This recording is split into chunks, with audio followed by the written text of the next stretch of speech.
Good. Hello. What's up? How you doing? I'm good. I don't know what was going on. It's all good. It's all good. It's good to see you. It's been a little minute. I know, right? Yeah, yeah. So I Yeah. guess to kick things off, I guess we could start off by you telling me your name, where you're from, and where you currently reside for work. Um, my name is Oumou. Fofana is my last name. I am from Brooklyn, New York, and I work for BET, and I freelance for Ebony. Okay, fire, fire. hmm So Umu, when did you realize you wanted to be a journalist? When did I realize I wanted to be a journalist? In high school. Um, it's kind of funny.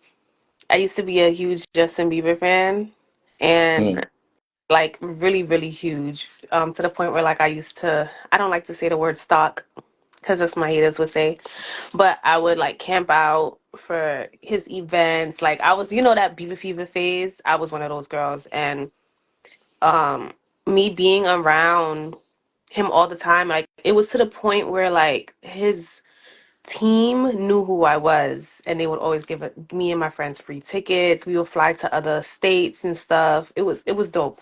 mm, So being around that experience, I would always see celebrities, waiting for him to come out through his shows and stuff like that.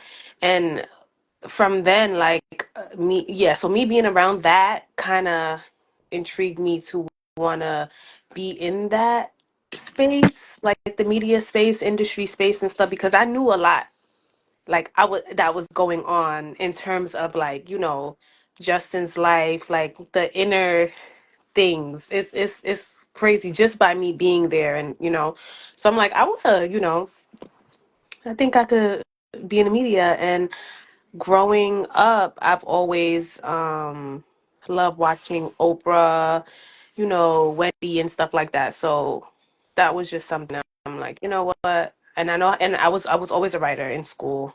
Like I was good in writing. So I just put two and two together, and I'm like, yeah, I'm gonna be a journalist because I really can't see myself doing anything else. And around what time was this? Because Justin Bieber's been popping for a minute, so. I was very young. I think I became a fan of him since I was like 13, I think. So I think he was 13 too.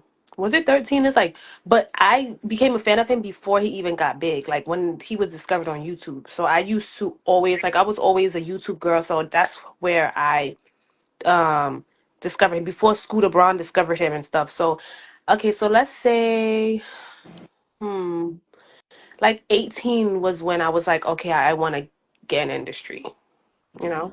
So I've been a journalist for like actually like getting a journalism job and stuff. It's like almost 10 years, I think. Like nine, close to 10. Got you, got you. Yeah, you've been doing this thing for a little minute. I definitely look up to you. Um, Aw. your journey has been very inspirational for me. And I'm just honored to be able to have you as a part of my network for sure. Um, oh, and before we even continue, now that we're on the topic of Justin Bieber, you got to tell me your favorite Justin Bieber song because I'm actually a Justin Bieber stan myself. Um, I've been rocking with him since one time. That was like his Yeah. first single. And then ever since then, I've been rocking with him. Um, you know, throughout the whole journey. I think Changes was like one of my more recent favorite projects from him. Mm-hmm. Um, Hi Letitia. Hey girl. Um, my favorite Justin Bieber song, I don't know. I can't really choose a favorite song. Um, but it was definitely from his first album, or maybe Mm. his second album. I really don't know. I can't, I'm not gonna lie to you. I haven't listened to a Justin Bieber song in years. I feel you. So are you still a stan technically then, or? I am like, I'ma still go hard for him. You get what I'm saying? But it's not the same as, obviously I'm grown now. I can't be, but I need to interview him. Like that is my goal. You get what I'm saying? Like I just want to see him and just see like he probably won't remember me like he used to. Like if every time I would see him, he would always remember me. He would say my name like he would, but we were younger. You get what I'm saying? So now it's like You never I want to be know. able, You never know. Like, but it's literally been years. Like I went through high school. Well, okay, it was through high school. So undergrad, grad school. Like I don't know. Maybe if I tell, like, if I explain, I don't know. But my goal is to like, I'm still a fan. And the funny thing is that his wife now, Haley, we used to all stalk him together. So it's just so mind-boggling. Like, wow, she actually got him. But she had the advantage because obviously she was friends with the Kardashians and stuff like that. So she was around that. But we were all outside chasing that man together. But they have a baby now, so whatever. damn, I like, just need to interview him. sound like she won a little bit, but it's all good. I mean, he won too because he was kind of like that starting point for Hmm. such a journey that you had. Right. Um, but yeah, shout out to my boy Ken. Was good. But can you share a few key milestones or turning points in your career that were particularly significant for you or formative for you during your journey? Um, a turning point in my career. That's Mm. hard because um I don't really I feel see. like I see you started off in hard news, and you kind of like pivoted into more of the cultural space. Um, I guess talk about that a little bit. so I started off as a crime reporter. I was at the New York Daily News and then I went to the New York Post. I I how do I put it? I hated it, but Mm. I won't I'm grateful for it because it taught me how to be firm and like it made me who I am today when it comes to delivering news and stuff. Like it'll be a crime, I would have to stop everything and go tend to that crime and then turn around time and have to get it in like write the article and get it in like an hour, literally in the streets. Hmm. Um, but it was just so many like I would see people that just got killed. I would have to talk to like people who just lost their babies, like, and it was something that I couldn't do. Yeah. That's why I hated it. But overall, it was a great experience. But I just couldn't do it anymore at Mm. all. It was, but I was just good at it. But I've always wanted to be a entertainment be in the entertainment industry. That's why along the way I also started my own media company, which was first called What's Relevant TV. And Mm. then from there, I would like interview up and coming artists and stuff, which I have that with one of my friends, Nana. I just called her. I was like, "Oh, you have a camera? Let's do this together." We'll go out on the streets and like interview people, and I kind of did that so I can get experience. Because, Mm. every time you apply for a job, you need the experience. Um, Yeah. so I'm Yeah. like, let me just start my own thing. Yeah. But my thing with the me pivoting, when I was at the New York Post, I actually got fired. Um, yeah, they were just asking for too much, and I couldn't do it anymore.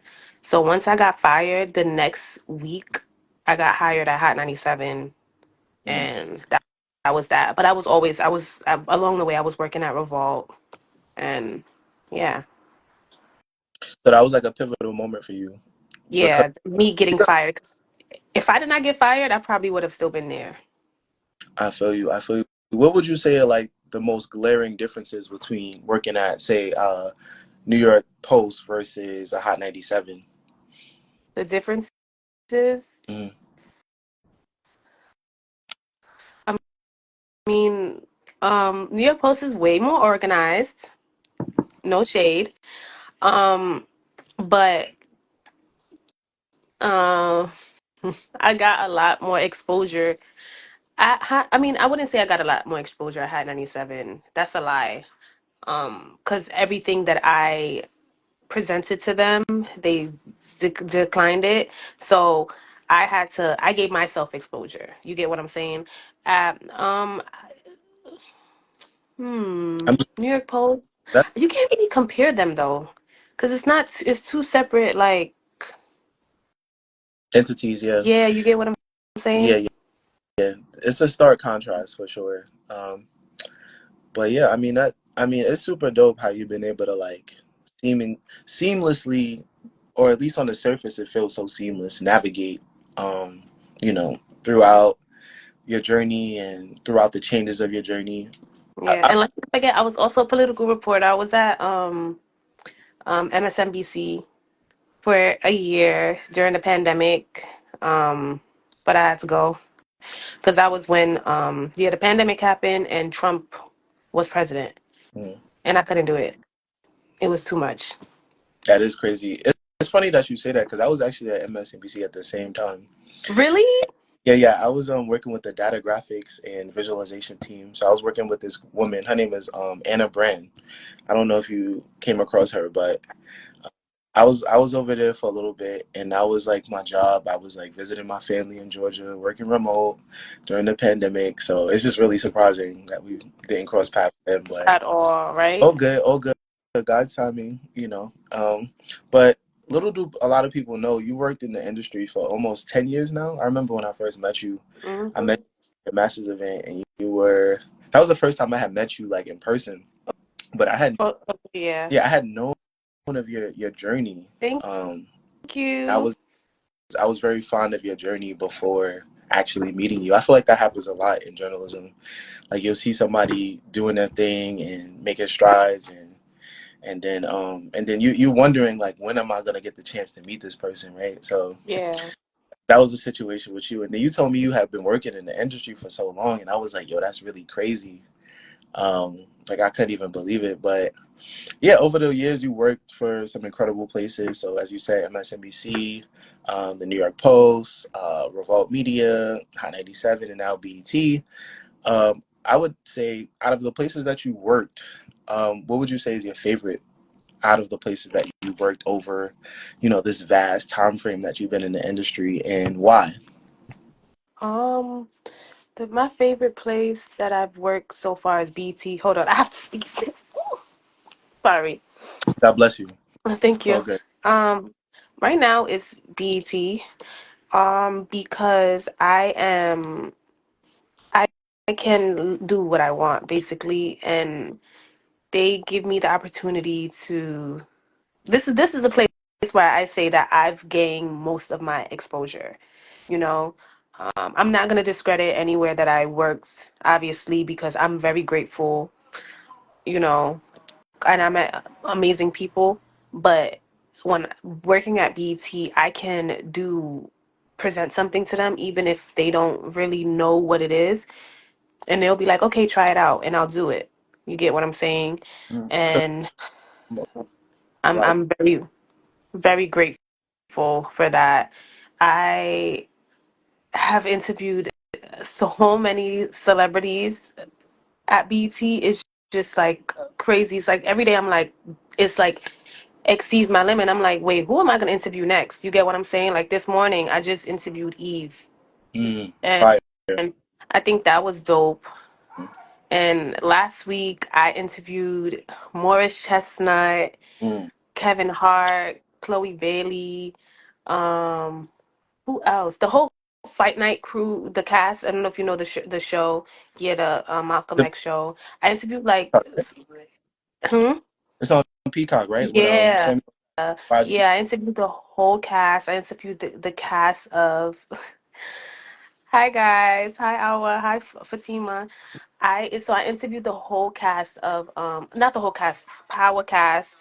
What's his name? Michael, Michael Rennie. Latoya. So it's like all of that in like one Yeah. week, you know.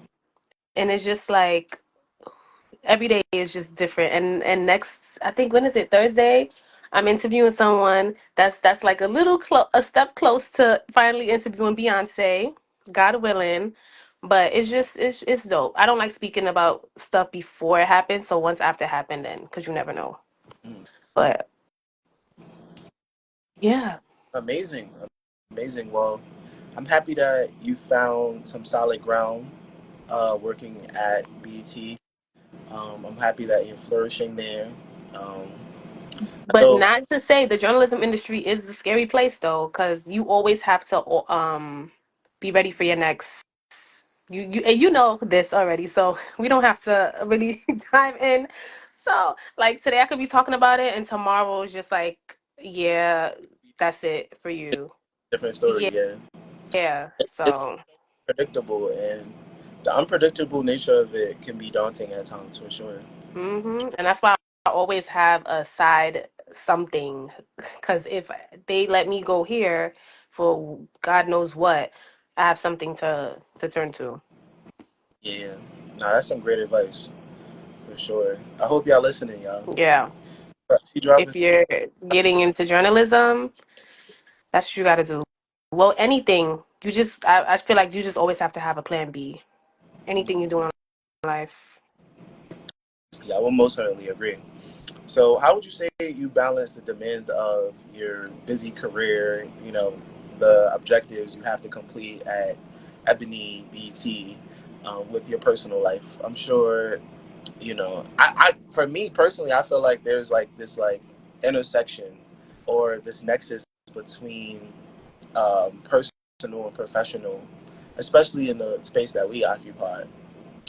But how would you say you balance? Um, that's a very tough question because that's very hard to do. That is sometimes I just find myself mixing both together. That's a very tough question.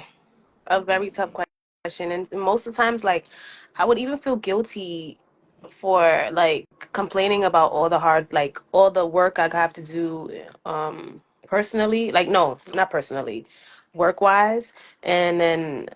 People would tell me like you need to stop feeling guilty about like one of my friends told me yesterday you need to stop feeling guilty about working so hard and everything you have on your plate just because you're grateful for it. You still need to take a break, reset, you know? And that's that. So I have a really hard time separating my professional life and my work life. I don't know. It's just overwhelming at times. I feel you. Well, how would you describe the work life balance? Like when you get off clock, when you get off the clock and you finish work after what 5, 6, 7, like are you still thinking about Absolutely. what you have to? Absolutely. Like right now, this phone is on my computer screen and I have an article that I'm writing literally right now. So I'm always working. Like it's like I'm always like thinking about something. Oh my God, I have to do this article that's due next week. Maybe like I should get it out the way now. Like I'm literally always working. I take my laptop with me everywhere. Dinner, concerts, everywhere. Like I would if I have like 1 minute of my time to do something, like I'll do it. To Mm, fill in an article or whatever, I'll do it. I'm always working. got you, got you. Yeah. Well, that's commendable. I would say, what are some things you'd like to do outside of work, just so people get to know you on an interpersonal level? Outside of work, like want to do or do.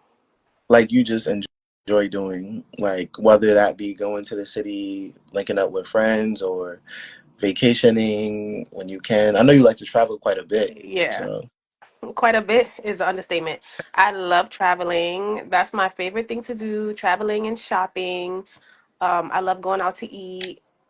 Um, yeah, that's really me. Mm-hmm. What's good, DJ? How you doing? Um, but that's dope. That's dope. I love that. I love that for you. Every time I look at your IG, I'm like, yo, she's really winning right now. Like, I'm trying. And it's so crazy because people say that and I just don't feel like when you was like, what's my most like what's something that I'm like most grateful for? I'm grateful for everything, but it's like I don't know what I've done I don't feel like I've done anything that's like, oh my gosh, Umu, like you get what I'm saying? Like remarkable and all that. Yes, exactly. So I'm waiting for that. It may look like that for others, which is why I have to start giving myself grace and like really thinking like where I'm at now, I was not there years ago. I was struggling trying to get a job, pitching articles and stuff. So, I'm just learning how to have grace and, that's that. Take it in stride. Take it in stride. Yeah. I think I think it's important to zoom out. That's one thing I've been trying to practice myself. Is just zooming out because like when you in the moment, it just be feeling so heavy sometimes and Mhm. have so much on your plate. But then when you zoom out and really like assess everything, Mhm. assess the journey, you like, oh wow, like I really have done a lot of shit. Um, Mhm. but I guess another thing that has come to mind for me is like connections. How important are connections in today's landscape? And what are some examples of how you've been able to leverage your connections to, get to that next level? Connections. Connections are a very big thing when it comes to my career, especially the entertainment industry, because it's all about who you know. It don't matter what you do in life. You can have the most money. It's really about who you know to get your foot in the door. So when I go to events, I make sure I talk to everyone. How people in the industry are, they're very stuck up. I just, that's why I go to events a lot, just for the connections. And even applying for jobs, like I build my connections off of LinkedIn. I would reach out, hey, I love what you do. We'll find something in common, and I would, invite them for a coffee or drink, you know, and and that's where you build your connections with people. So that's very important. I feel like you dropping gems. I feel like that was a part of the experience and the journey for me that I wasn't savvy on. I didn't really tap into until Mhm. a little bit. So now being a little more seasoned, I know the importance of it. Um, but I feel like the industry has kind of like evolved in so many different ways over the years. How would you say you've been able to adapt to these changes? I'm kind of still adapting, but honestly, with the industry, you just got to take everything for what it is because it's not our fault, you know? Um, like I said, that's why you always have to have a backup. Mm, You always mm, have to have a backup plan because you don't know what's gonna happen, and it ain't got nothing to do with you. Like, and I'm like a walking, like, it, from Revolt. I got laid off at Revolt because the whole Diddy situation. When oh, that where? happened, I was gone. Then at Hot 97, I was let go. Like it was just that you never know what's gonna happen. And at first I used to get like depressed about it, like after Hot 97, I wasn't working for at least 6 months. I was like out at the worst point of my life until I got hired at BET, Mm, and now look. But I'm just at a point in my life where you just never know what's gonna happen. So, and gotta stay. I'm not going through that again. So, and everyone's like, oh, some people like in the industry are like, you're one of the few people that writes because nobody's writing anymore. They're Yeah, not like they're tired. They're not trying to do that anymore because they said the money's not in it. The money's not there, and people just don't read anymore unless it's something that interests them. But I'm not gonna stop doing something that I love. mm, mm. Yeah. No, I feel you. I feel you. I mean, yeah. I mean, I write. I'm one of those few people that write as well, and I have been, strongly. Well, not even strongly considering. I've really been like taking strides to like get in front of the camera more lately, Mhm. and that's been, a journey in and of itself. But it's like a part of my process of adapting. Like Mhm. for many years. I was just writing, and then you know what? Let me get my ass in front of the camera Hmm. because why not? Yeah, in this industry, you got to do everything. Like we, and you know how it is. We will apply for one thing, and they got us doing like five different things. So it's just something that like it's a bonus, you know. Yeah. But that's good. I'm glad you getting in front of the camera. Oh yeah, yeah. Of course. Yeah, I How got. do you like it? Sometimes I'd be feeling a little cringe sometimes because I'm like not fully used to it yet. Hi, But Veronica. you know, Mm-hmm. hey, Ronka. But yeah, I like enjoy the process. I'm enjoying the journey. I'm indulging in every minute of it. Um, yeah, it's fun. It's been like a fun escape from just writing, I would say. And then when I really get good at it, like I'm gonna look at the evolution. I'm gonna be like, wow, like I remember when I was on camera and I was like, struggling to read a teleprompter, shit like that. Like, Mm-hmm. so, Mm-hmm. if I do it now, maybe what 2, 3 years from now. You'll get back. Not 2, 3 years. I think that's a drag. It's gonna be less than 2, 3 years. But I understand the cringe part. I've been doing on camera podcasts and stuff for years, and still listening to my voice, I'm like, oh my God, ew. Like I hate hearing myself. Like, why do I sound like that? But that's just other people probably don't see it that way. Mm. So No, that's true. That's true. Other people, I think when I meet certain people, I feel like they have like a certain perception of me, and I'm just like, oh wow, like I didn't even know you felt this way. Like that's really crazy. really, what? Why do you say that? Thank you, sis. Thank you, Ronka. You got to get on here next. Oh yeah, I do. I do. She be doing a lot. She be moving. Hmm. It's hard to get on her itinerary nowadays, but that's the homie. She know that. That's crazy. You got people people chasing to see you, Ronka. That's crazy. But what do you mean by people's perception of you? Now it's me interviewing you now. That's why I like these conversations. But Hmm. I don't know. I just feel like people have like these verified perceptions of me, like these elevated, like you know, and like for example, I met this girl at a rooftop function this summer, and she was like, "Are you JaJuan Malachi?" And I'm like, "Yeah." I'm like, "Who are you?" And she's like, "Oh, you. I know your byline. I know you write. You've been writing for the Nocturnal for many years." And this is like some random like Asian girl. Like I didn't really know her from nowhere, and I was just like, oh wow, like I didn't even know people would be keeping up with my shit like that. So excuse my language, but yeah, that I definitely got a little ego boost from that because I was like, wow, like that was just like mad random. But As you should. nah, it feels good. It feels good to know that people are tapped in and tuned in, Hmm. People, and that's that's why you gotta just. what I'm saying. People actually are tuned in. That's why I'm not listening to nobody when they're like, "Oh, you're the one of the few that writes, and you have to dive into something else or whatever, whatever." Um, because I have a friend who she stopped writing and she's like doing social now. And social's a different ball game. I'm Yeah. now too, and I like it. I enjoy social, but it's a lot more fast paced than writing. I would say, but I mean, hey, it's all interchangeable, all transferable. Yeah. Yeah. And if I do something else, it would not even be in this, like it would still be entertainment. So I'm into acting. I'm saying I'm into acting like I'm an actress, like I've ever acted. I ain't never acted in my life. But I that's something that I want to get into. I feel like that's a cliche thing. Journalists always start acting after.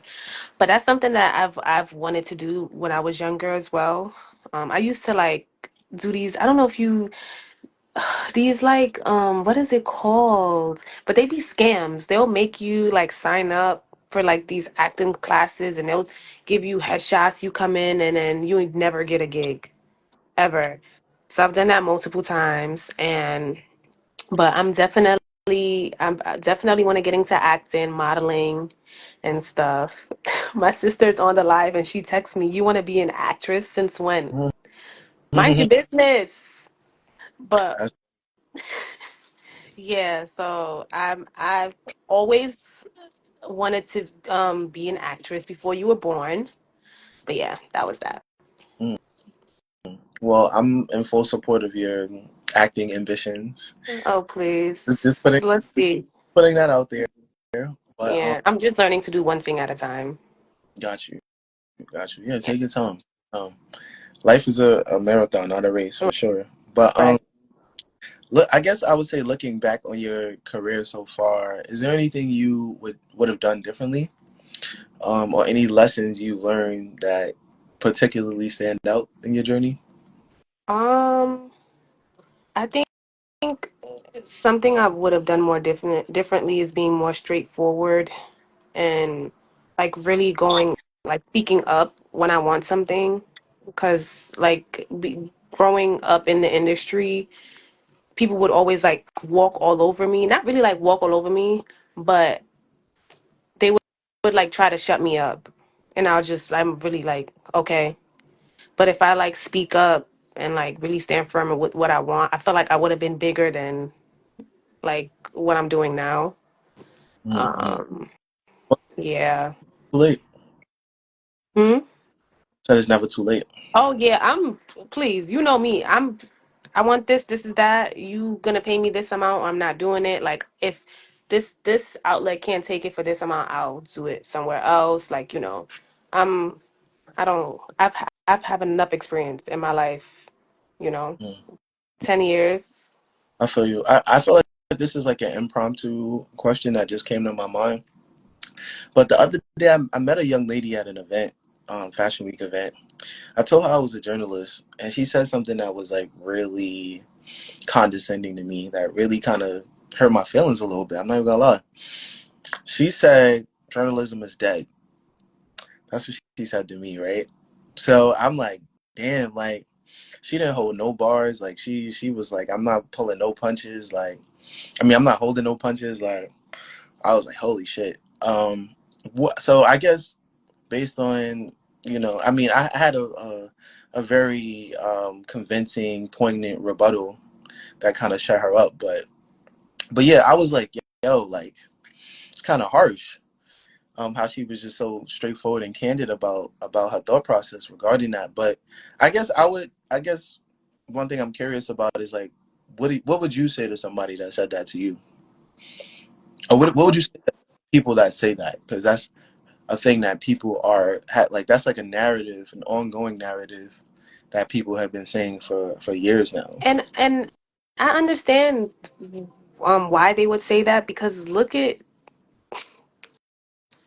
no disrespect to like the bloggers and stuff, but like these blogs just be throwing out anything, fake news, um, and it's always negativity. You get what I'm saying? Not saying like journalists, we also have to report the news and stuff, but it's like I don't like calling out media companies at all, but you get what I'm saying. It's just they make us look bad, and also these podcasts. What's wrong with the podcast? What's going on with them? Wait, don't let me start. And what's up? I feel like that was a little fighting words. You like those podcasts? You know what I'm about to talk about? Nah, I don't know what you about to talk about. Okay. I mean, there's a lot of podcasts in the world, so So there's a lot of podcasts that just talk about nonsense, and I feel like you take someone from social media because she has a bunch of followers or a verified account and just throw her on a podcast and they just start talking about stuff, and then people would associate them with journalism. I feel like there needs to be a barrier where you can differentiate a journalist and a blogger. Because sometimes when people would come up to me and be like, "Oh, you're a blogger, you have this," I'm like, "No, I'm not a blogger. I'm a journalist. I have a degree in journalism, a master's degree at that." You get what I'm saying? So I feel like those are the people that are kind of that help create that saying journalism is dead. Not saying because podcasts are it right now, and that's really what people are going to. No one cares about reading articles or turning on the TV for news or opening up a newspaper and stuff. But we're like that little line that holds it together. So I get it. Like I get it. Mm, And then AI also. yeah, yeah, that's another You element. can write an article on AI. Can you believe that? Yeah, yeah, you can, and it's really disheartening, I would say, but I don't think AI can write an article like how you could write an article or how I, Exactly. that's something that I find solace in. I believe that there's still people out there that, um, perk up and sort of have a degree of enthusiasm about, reading the stuff that we cultivate. So, as long as those people out there, like, you know, I feel like there's still a lane, there's still an audience. But yeah, the podcasting world, I feel like the lines are getting blurred for sure. It's crazy. And I don't know if you like also like these events, concerts and festivals and stuff, they would hire a social media influencer to conduct interviews and interview the celebrities at concerts. And the celebrities don't even know what they're I mean, the influencers don't even know what they're talking about. I don't know if you've seen the one with the City Girls. Mm-mm. What happened with that? I don't know if it was the influencer or another rapper they hired to host the red carpet of I don't know what festival it was. And they interviewed the City Girls and she was asking weird questions that made them feel uncomfortable. Like you can feel the uncomfortability in their face. And it's just like y'all need to hire real journalists to do these things. And people are like commenting like what type of question is this? What type of and it's like that's not a journalist, clearly. She just Because they got don't know. hired to do the job because she has a million followers or she's an influencer or she would bring them numbers and stuff. Mm-mm. So Nah, I feel you. I feel like, well, I mean, we're definitely in some like weird times right now, and mhm. the industry is just in constant evolution, constantly shifting, constantly changing. Um, yeah, I mean, I'm just praying that there's like everyone is able to pivot accordingly and stuff like that. But I guess moving forward, um, what would you say is next for Umu? Like, what are some things that you have in the works? What are some projects that you're engaging that you want to continue to work on, that you want to continue to grow? Whether that be passion projects, whether that just be on a professional tip. Like, just tell us like everything you have on your plate right now that you feel comfortable sharing. um what's next for me? I'm definitely gonna get into acting. Um I am trying to really focus on my brand as well. My I have my Oumou Media, my media company, and I also have a podcast which is Afrobeats Takeover. So my goal is to really really be a pioneer in the evolution of Afrobeats in the media. And I feel like I've been I ain't gonna gas myself up, but I feel like I've been doing that a lot. Like I take pride in like really putting the Africans on for a very long time, for years. Even though sometimes we don't always get celebrated or acknowledged, but it's okay. And yeah, I just really want to I don't know, I just want to be great. That's it in what I do. So I really don't have to worry about like killing myself with work. What my media company, I want to be able to have, I want it to be a network, right? It'll be like so many different shows. So I'm working on it, and I'm also trying to. I don't want to spill too much details. When I tell you, I don't like talking about things before it happen. But yeah, that's that. I'm just trying to take my career to the next level. Yeah, and really focus on my brand. Okay, okay.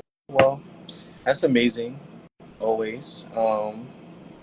I feel like that. Well, that concludes my questions. And also, I just want to say that I feel like this Mm. conversation has been uplifting for me. There's some things that I want to actually disclose with you, like off air. Um, I think we just need to just have like a general catch up, me and you, um, Mm-hmm. just to chop it up about things. I feel like a lot of what you said has like resonated on a With deeper level. really. Mhm. And yeah, I just want to thank you for taking the moment, taking some time out of your day to speak with me. Your very busy schedule. You're writing an article in real time. Thank you. Mm-hmm. Um, and I guess you could just like shout out your socials, like shout out Oumou Media, the social for that, Afrobeats Takeover, the social for that. We could wrap it. Yeah. Well, yes, everyone, follow my media company, Umu Media, Oumou Media, and then my podcast is Afro Takeover. And yeah, Fire, thank you so fire. Yes, much. and for me, y'all, y'all can follow the Black Journalist Collective, which Umo is a part of. The Black Journalist Collective is at THEBLK Journalists. Again, the Black Journalists at THEBLK Journalists. And thank you so much, Umu, for your time again. This has been an amazing convo. Always a pleasure speaking with you, and I'll talk to you soon. All right. Thank you. And bye, everyone. Thank you for tuning in.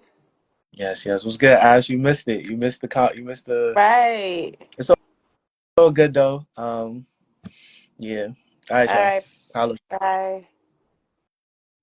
Thank you.